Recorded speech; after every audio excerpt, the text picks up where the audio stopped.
para empezar, nuestra invitada es una toda. Entonces, Doña Toda. Doña Toda. ¿De qué años son? Cuarto. Décimo. Bueno, muy buenos días. Estamos sumamente contentos de dar inicio a este proyecto entre libros y autores la mañana de hoy.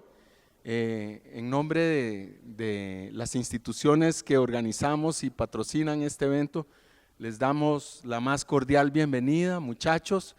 El conversatorio de esta mañana es con la escritora costarricense Ana Cristina Rossi. Probablemente muchos de ustedes la conozcan o sepan de ella. Les cuento que Ana Cristina nació en Costa Rica en el año 1952. Tiene una dilatada trayectoria como escritora. Su primera novela la publicó en el año 1985. Se titula María la Noche. Posteriormente, en el año 1992, publicó una novela titulada La Loca de Gandoca. Es una novela ecológica, bueno, ecologista, es biográfica, mis esfuerzos por salvar la zona marítimo terrestre del refugio Gandoca Manzanillo. Después de escribir esta novela, salí del país por 5 años, porque tenía amenazas de muerte bastante serias, pero la novela la pusieron después por 15 años como lectura obligatoria. Entonces, la mayoría de la gente, yo sé que ustedes no, porque son muy jóvenes, demasiado, no les tocó leerla, pero la mayoría de la gente me identifica por esta novela. Posteriormente, en el año 1993, publicó un volumen de relatos, de cuentos titulados Situaciones Conyugales. En el año 2002 publicó Limón Blues. 5 años más adelante, en el año 2007, publicó otra novela también ambientada en la costa caribeña de Costa Rica, titulada Limón Reggae, esto en el año 2007. En el año 2016 publica una novela titulada La Romana Indómita. Y más recientemente, su última publicación de este año, o del año pasado, Ana Cristina, Este año. de este año, Mayo de este año. es la novela titulada Tocar a Diana, publicada este año. Diré también que Ana Cristina es profesora en la Universidad de Costa Rica, que durante muchos años trabajó también como traductora, que tiene estudios especializados en el tema del desarrollo desde la perspectiva de género. Sí, tengo una maestría del Instituto de Estudios Sociales de La Haya en Mujer y Desarrollo. Nuestro otro invitado de esta mañana es el profesor Álvaro, se me hizo Álvaro Rojas Salazar. Estaba con la pesadilla de que me iba a pasar esto y me pasó, ¿ve? Siempre que pasa lo mismo sucede igual, ¿verdad? Álvaro es también escritor, un excelente escritor, y Álvaro es también el director del Colegio de Costa Rica del Ministerio de Cultura y Juventud, la institución que nos acoge en sus instalaciones esta mañana. Atendiendo a nuestra audiencia, me parece que deberíamos empezar hablando, es el tema del erotismo femenino. El erotismo femenino está muy presente en la obra de Ana Cristina, es uno de los temas, aunque no siempre sea el tema central de sus novelas, suele estar presente en sus obras. Es el tema central de la última novela, Tocar a Diana, el erotismo femenino, y tal vez en María la Noche es la segunda novela donde es más importante. Mi historia literaria comienza con algo que no es el erotismo femenino, porque mis primeras ganas de escribir comienzan a los 8 años. Mi abuela en su casa tenía montones de libros porque íbamos a almorzar una vez por semana todos los primos, que éramos muchos, y lo que hacíamos después de almorzar era tirarnos en cualquier rincón de la casa a leer, hombres y mujeres, pero sobre todo leíamos más las mujeres. Yo a los 8 años yo dije, qué historia tan increíble, y nadie la conoce, y nadie en San José, yo contaba lo de las logias y cómo se vestían y las canciones que cantaban, y nadie me creía. La maestra me decía, chiquita, no sea mentirosa. Y entonces yo crecí con la pasión de algún día poder contar esa historia, y lo logré cuando escribí esta novela, pero es la tercera novela. Ahora vamos a lo del erotismo femenino, que yo me di cuenta de que había una gran injusticia, porque a los hombres se les permitía experimentar con su sexualidad desde pequeños. Sobre las mujeres pesa un tabú terrible porque somos las malas, las descendientes de Eva, las que pervertimos a los hombres. Tanto ha durado ese concepto de que somos las malas que a los hombres esto que tienen aquí se les llama todavía la manzana de Adán. O sea que esa manzana que Eva le dio se le quedó atragantada de por vida, por generaciones y por milenios. Todavía llevan aquí la manzana pecadora de Eva. Y yo digo, no, no puede ser. No puede ser que las mujeres seamos a priori pecadoras y no podamos explorar nuestra sexualidad porque es pecado. Entonces, bueno, la manera como las mujeres vamos descubriendo nuestra sexualidad es mucho más llena de obstáculos que la de los hombres. No es posible que a las mujeres que estamos sintiendo algo se nos censure por miedo. Entonces escribí María la Noche. María la Noche es una novela erótica que aborda poéticamente la sexualidad femenina, pero de una manera muy sutil y muy poética y con otra trama que viene debajo, que es la relación problemática entre las madres y las hijas, que probablemente ese sea el hilo más importante de la novela, y de paso se toca la sexualidad femenina, porque yo decía, yo tengo que hablar del eros femenino porque algo está pasando. Esta misma experiencia, este mismo contraste con la manera en que tienen o que tenemos los hombres de ver la sexualidad femenina y la perspectiva de las mujeres sobre esa misma sexualidad, cómo se traslada al campo literario a la hora de enfrentarse a ese tema en autores hombres y en autoras mujeres. Fueron Anaïs Nin en sus diarios y sobre todo en sus diarios no censurados. Anaïs Nin fue, digamos, mi maestra para abordar la sexualidad. Es una escritora gringo-española que vivía en Francia y abordaba la sexualidad de una manera muy natural y abierta.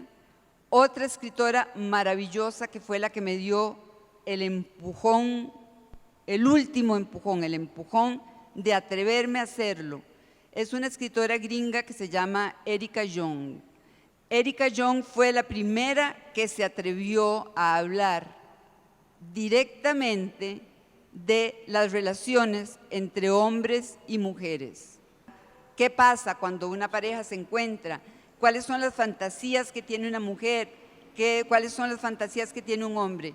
Y sobre todo su primera novela, que se llama en inglés Fear of Flying, tiene miedo de lanzarse y escribir qué sienten las mujeres. Ella no tenía ningún problema con su sexualidad, pero quería escribir sobre esas experiencias, porque más bien el problema lo tenía con los hombres. Sentía que los hombres no estaban a la altura de lo que ella podía sentir, que simplemente no se imaginaban lo que era, y era mi misma experiencia. Entonces hubo una identificación total.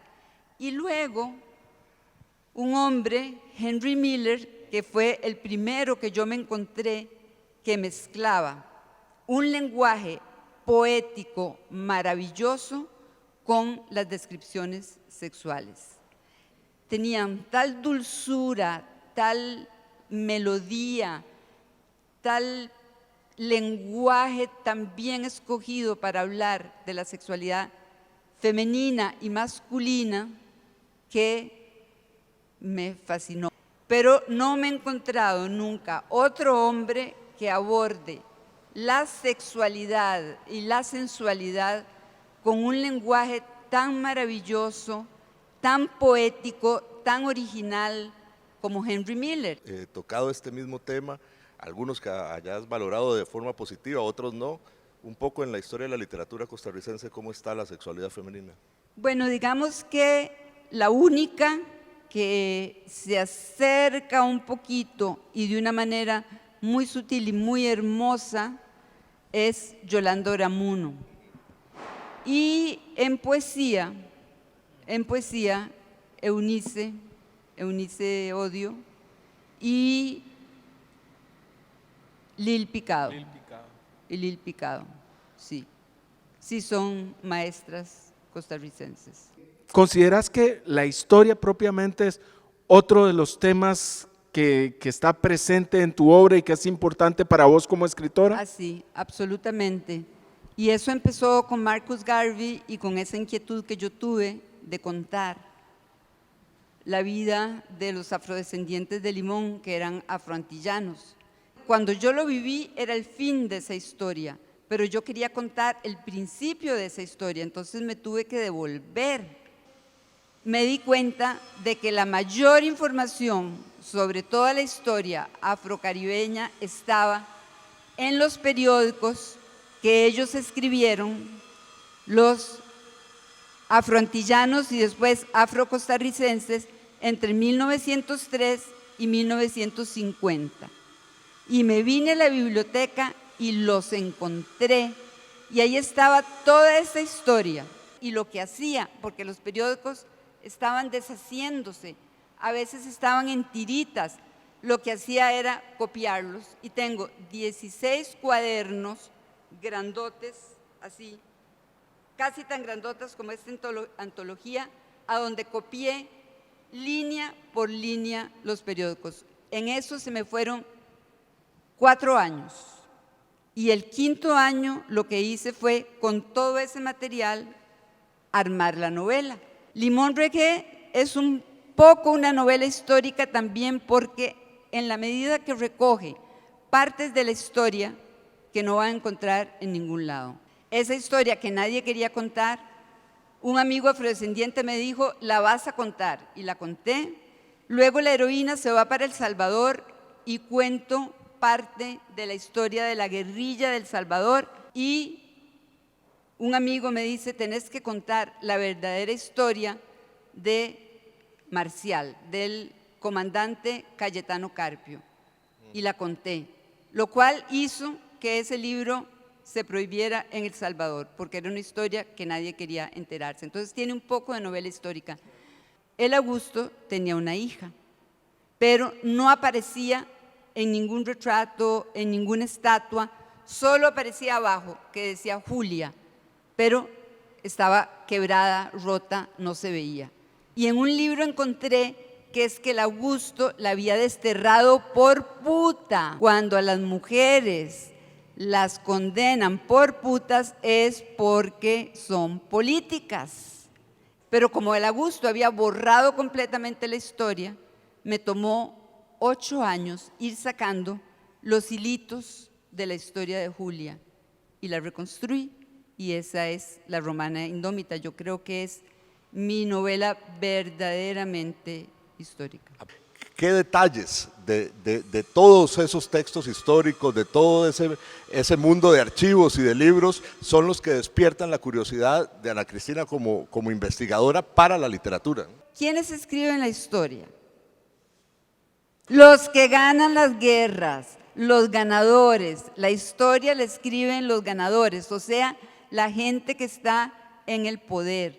Entonces, cuando un historiador llega a enfrentarse con esos textos escritos por los ganadores, puede sospechar que ahí ya hay un poco de ficción.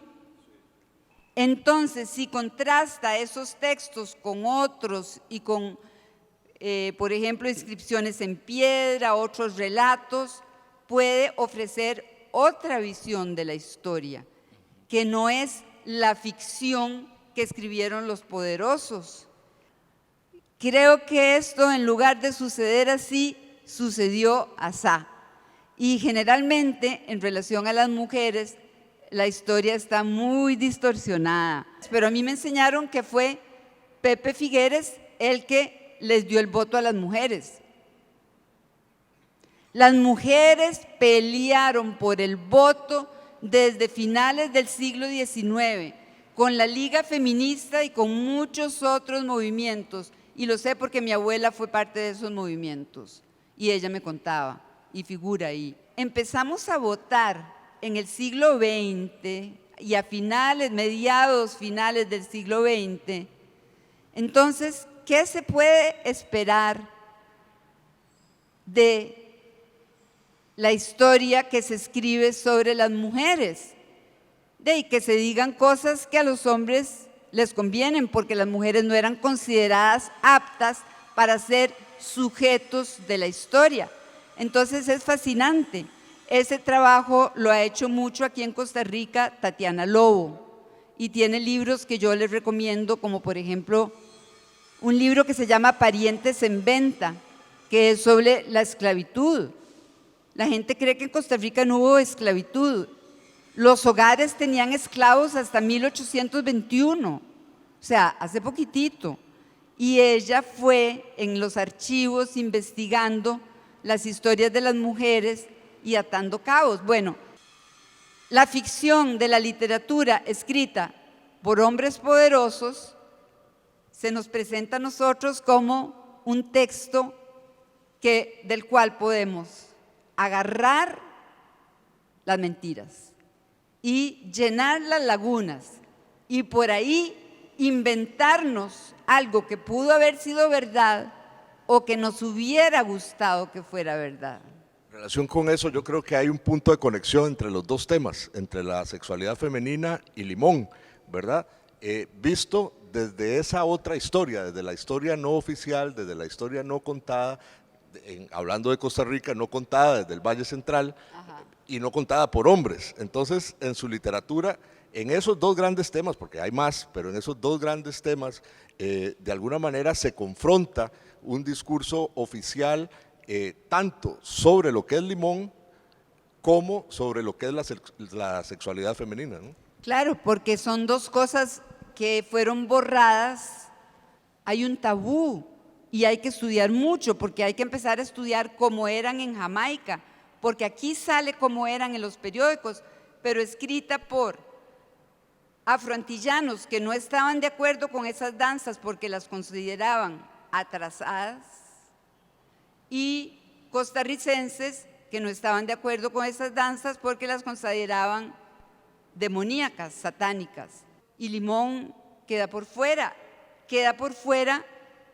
las naciones originarias. Entonces tal vez en algún momento se pueda reconstruir la historia de Limón, pero habría también que tener como un diálogo con los afrolimonenses, que no son muchos los que quedan, porque como les prohibían trabajar en Costa Rica, eso es algo tal vez que ustedes no saben, habían nacido en Costa Rica, tenían la nacionalidad costarricense y les prohibían trabajar en Costa Rica.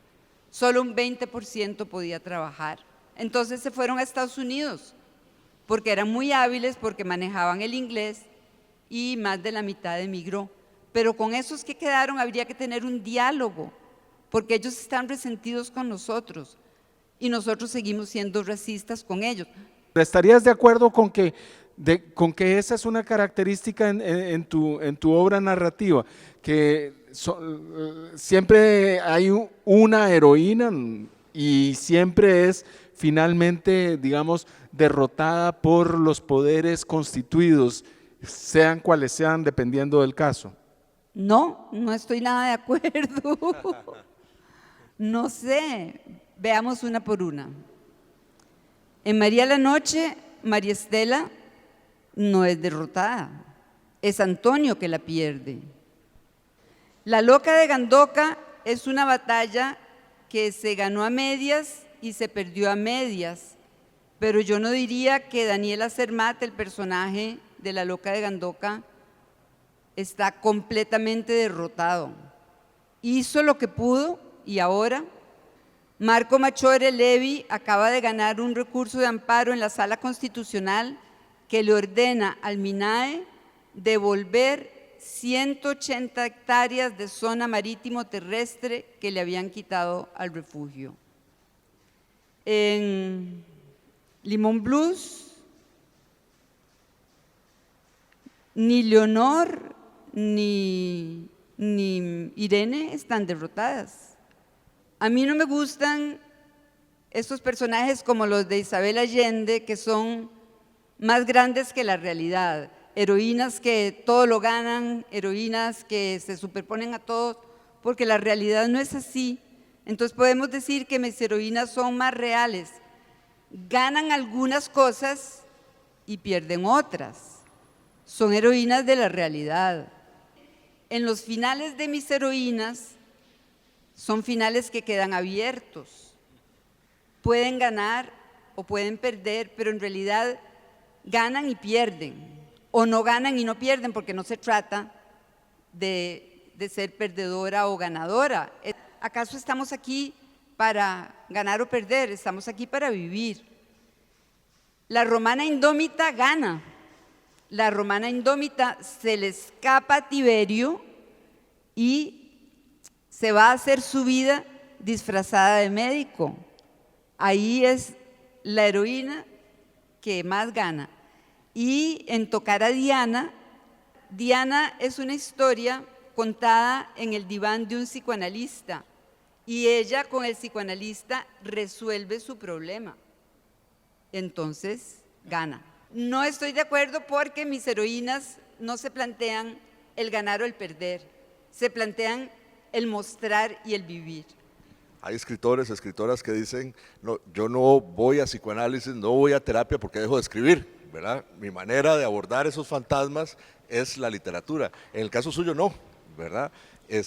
Tal vez si nos cuenta un poco cuál ha sido su experiencia con el psicoanálisis en relación con su proceso creativo. Bueno, yo gracias al psicoanálisis pude empezar a escribir. Yo tuve una historia familiar muy dura, de rechazo y de abuso, etcétera. Y yo hice mis primeros 4 años y medio de psicoanálisis, o sea, tendida en el diván. Y gracias al psicoanálisis yo pude escribir mi primera novela. O sea, en total yo he tenido 25 años de diván. Y yo creo que sin esa ayuda psicoanalítica jamás hubiera podido escribir, jamás. Nos interesaría mucho oír como tu visión de lo que es ser una escritora mujer en Costa Rica. Me tocó la suerte de que Franco había muerto 10 años antes y había un destape en España. Y entonces la literatura de mujeres estaba interesando al público español. Ahora, en Costa Rica eso no estaba pasando, pero como la novela venía publicada desde España y la novela tiene su calidad, ganó el Premio Nacional y el ganar el Premio Nacional me ayudó mucho. Pero bueno, yo seguía siendo una escritora bastante desconocida porque María la Noche es un libro intimista, es un libro para personas que quieren verse por dentro, no es un bestseller, digamos. Mi bestseller fue La loca de Gandoca, que como iba acompañada de una lucha, pero mucha gente se identificó con esa lucha porque la estaba dando una mujer. Entonces, como estábamos siendo las primeras, gozamos al principio de cierta notoriedad y de cierto cariño. Y ese cariño de los costarricenses yo lo he agradecido mucho.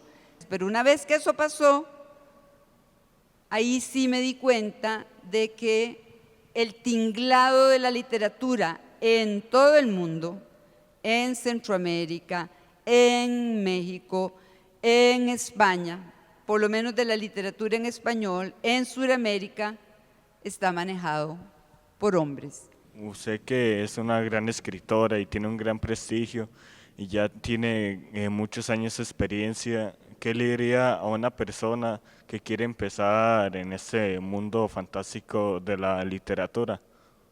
Leer mucho, leer mucho.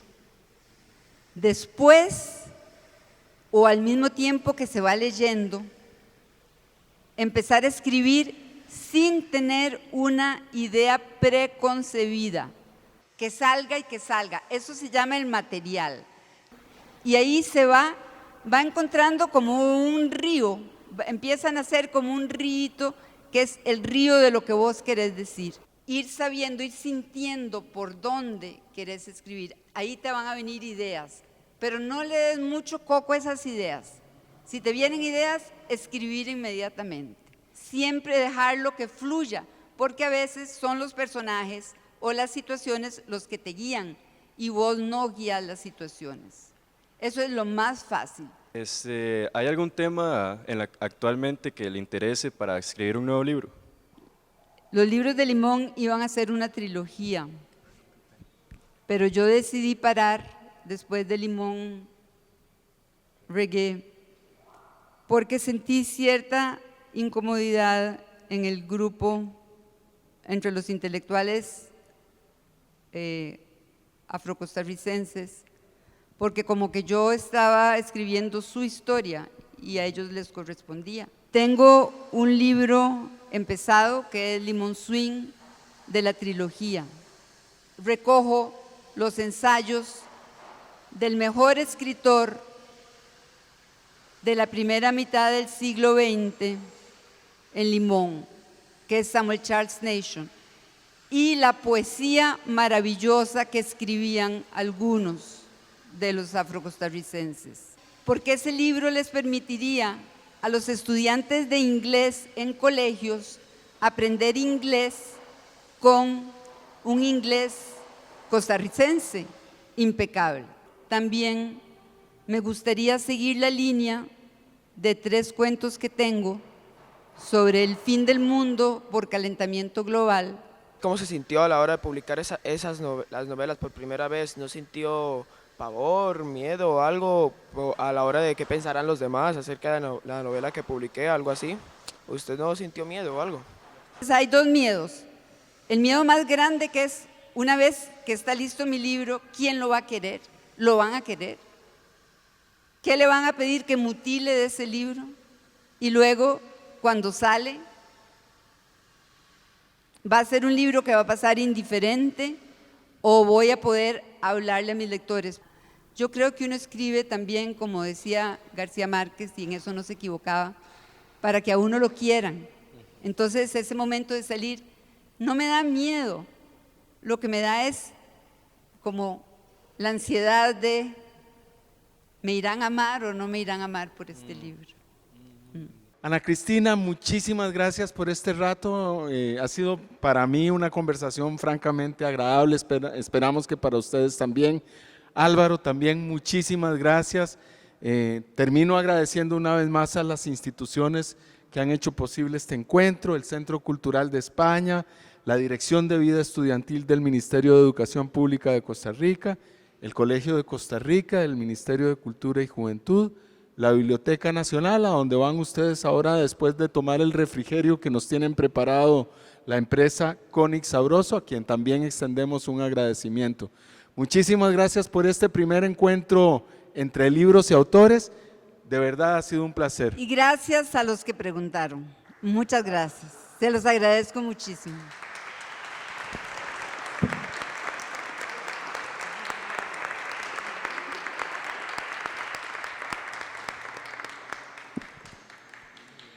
Qué lindo salió. Muy bien.